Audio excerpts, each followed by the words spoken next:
তুমি কি কখনো ভেবে দেখেছো জাপানি শিক্ষার্থীরা কেন এত অদ্ভুত রকমের স্মার্ট? তারা এত কিছু কিভাবে মনে রাখে?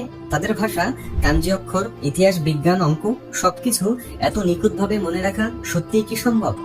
বইয়ের পাতা উল্টাতেই যেন তারা সবকিছু বুঝে ফেলে, মুখস্থ করে ফেলে, মনে রেখে দেয় বছরের পর বছর।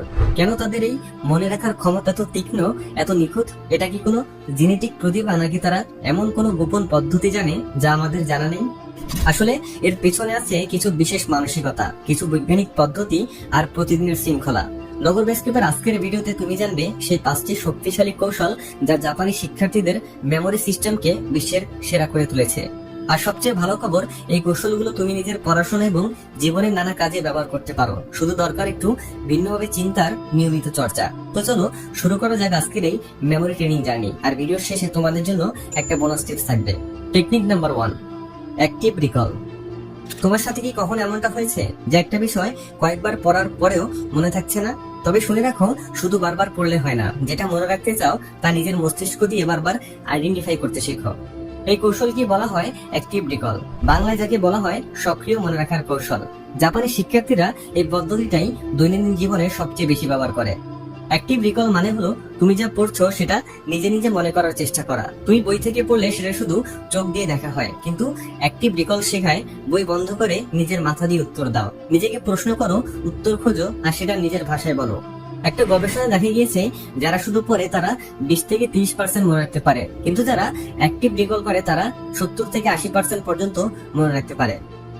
টেকনিক নাম্বার 2, স্পেসড রিপিটিশন বা বিরতির পুনরাবৃত্তি।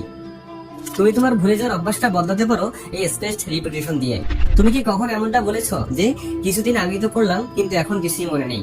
একবার ভাবো তো সেই পড়াটা তুমি কতবার পড়েছো। সমস্যাটা হলো তুমি হয়তো পড়েছো ঠিকই, কিন্তু পড়ার সময়টা একবারই, আর সেটাই বড় ভুল।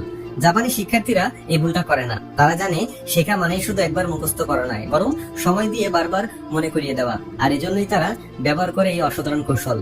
এটা হলো এমন এক পদ্ধতি যা শেখার ধরনই বদলে দেয়। স্পেসড রিপিটিশন এর মূল কথা হলো একই জিনিস বারবার পড়ো, কিন্তু নির্দিষ্ট সময়ের বিরতিতে। কারণ মানুষের মস্তিষ্ক তথ্য ভুলে যেতে চায়। তুমি যদি তথ্যটাকে সময় সময় মনে করিয়ে না দাও, সেটা হারিয়ে যাবে। এই পদ্ধতি তোমার মস্তিষ্ককে বলে এই তথ্যটার বারবার পুনরাবৃত্তি ঘটছে, অর্থাৎ এটা গুরুত্বপূর্ণ, তাই এটাকে মনে রাখতে হবে। চলো এবার একটা উদাহরণ দিয়ে বুঝি।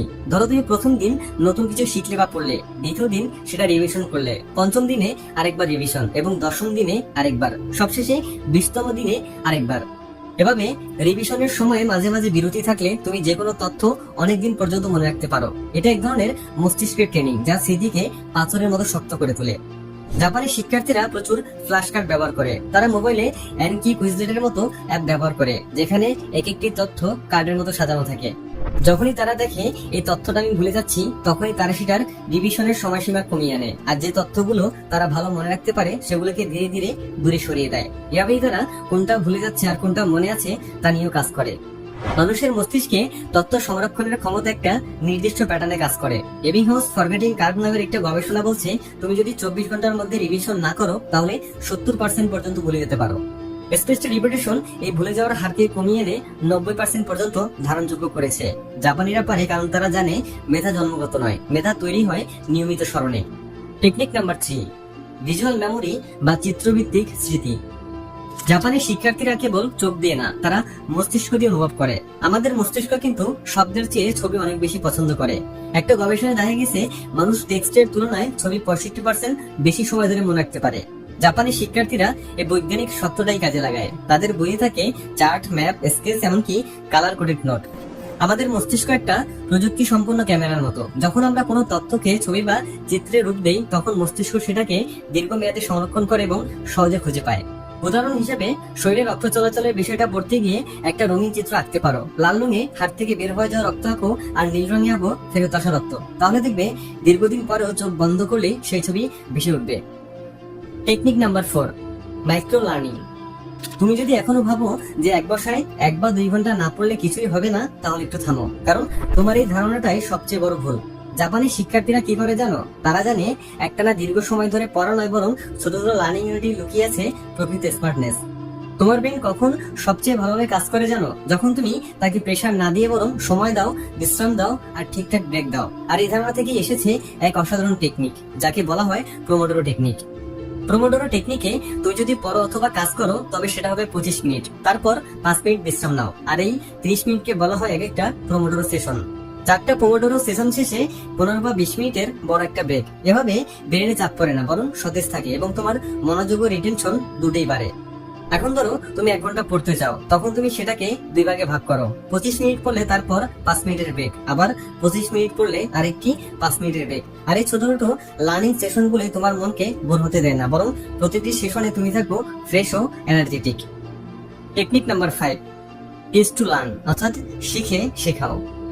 তুমি কি জানো শেখার সবচেয়ে শক্তিশালী উপায় কি?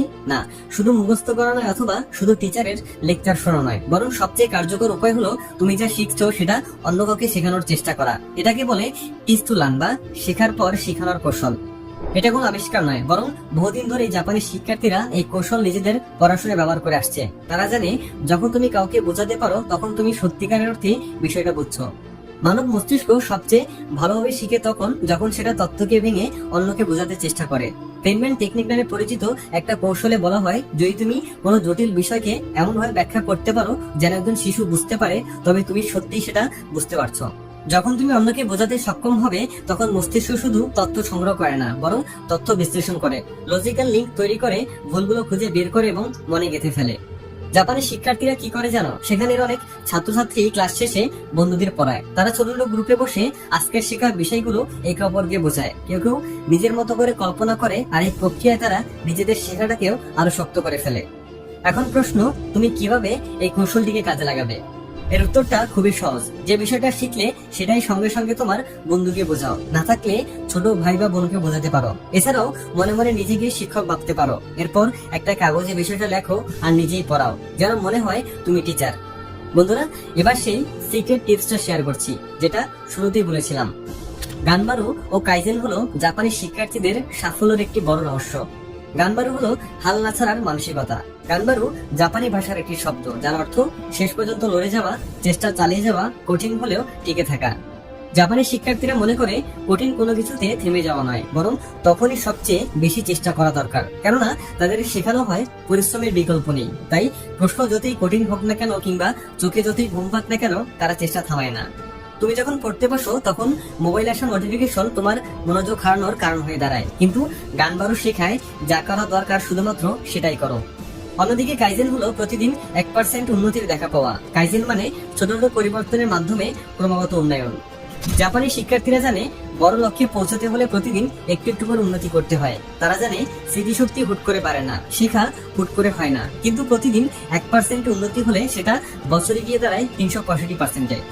চলো বাস্তব একটা উদাহরণ দেখি। ধরো তুমি ইংরেজি শব্দ মুখস্থ করতে চাও। আজ তুমি 5টি শব্দ মুখস্থ করলে, কাল 6টি, পরশু 7টি, এভাবে ধীরে ধীরে মাত্র একটি শব্দ বাড়িয়ে পড়লে মাস শেষে তোমার মুখস্থ হবে 150 থেকে 200 শব্দ, আর 1 বছরে তা গিয়ে দাঁড়াবে 2000-এর বেশি শব্দে। অর্থাৎ বুঝতেই পারছো, শুধুমাত্র প্রতিদিন একটু চেষ্টা করলে মাত্র 1 বছরে তুমি ইংরেজি ভাষায় কতটা পারদর্শী হতে পারবে। বন্ধুরা, যদি তুমি জাপানিজদের মতো নিয়মিত চেষ্টা করো, পাশাপাশি সময়ের মূল্য বুঝে এবং ছোট বিষয়কে গুরুত্ব দাও, তাহলে তোমার স্মৃতিশক্তিও জাপানিজদের মতো পাওয়ারফুল হয়ে উঠবে। তুমিও পারবে যে কোনো কঠিন পরীক্ষায় সফল হতে, চাকরির ইন্টারভিউতে সাবলীলভাবে প্রশ্নের উত্তর দিতে বা নিজের লক্ষ্য পূরণ করতে। তাছাড়াও জাপানিজদের এই কৌশলগুলো শুধু মেমোরির জন্য না, জীবনের অনেক ক্ষেত্রেই কাজে আসবে।